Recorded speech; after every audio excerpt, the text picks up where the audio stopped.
Welcome back to the reading of the poem of the Man God, written by Maria Valtorta, Volume 3. Chapter 277. Jesus sends the 72 disciples. 17th September 1945. After the meal, Jesus dismisses the poor guests and remains with his apostles and disciples in the garden of Mary of Magdala. They sit at the very end of it, near the calm water of the lake, on which some sailing boats are fishing. They will have a good catch, comments Peter, who is watching them.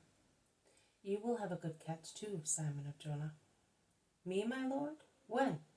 Do you want me to go out and fish for our food tomorrow? I will go at once, and we do not need any food in this house. You will have a good catch in future, in the spiritual field, and most of these will be very good fishermen like you. Not everyone, master? Asks Matthew. Not everyone. But those who will persevere and become my priests will have good catches. Conversions? Asks James of Zebedee. They will convert, forgive, lead back to God. Oh, so many things. Listen, master. You said before that if a man does not even listen to his brother in the presence of witnesses, the synagogue is to admonish him.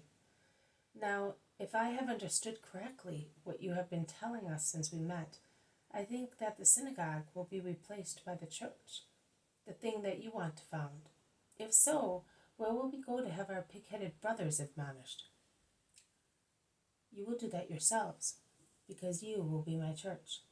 So believers will come to you for advice for themselves or for advice for other people. I will tell you more.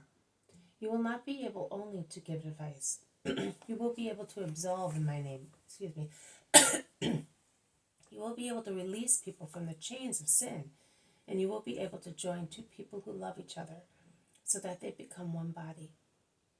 And what you do will be valid in the eyes of God, as if God himself had done it. I tell you solemnly that whatever you bind on the earth will be bound in heaven, and whatever you absolve on the earth will be absolved in heaven.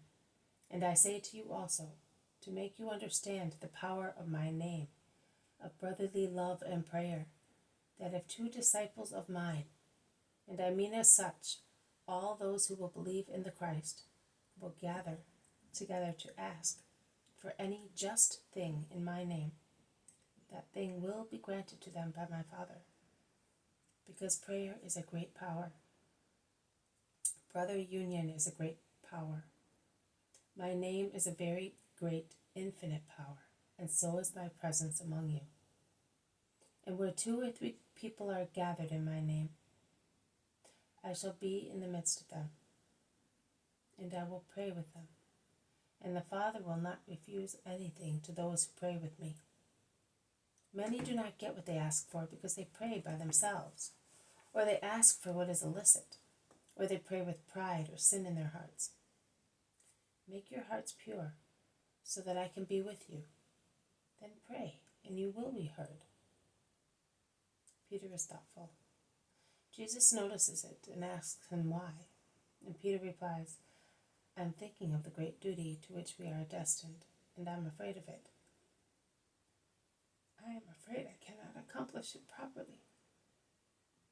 In fact, Simon of Jonah, or James of Alphaeus, or Philip, and so on, would not do it properly.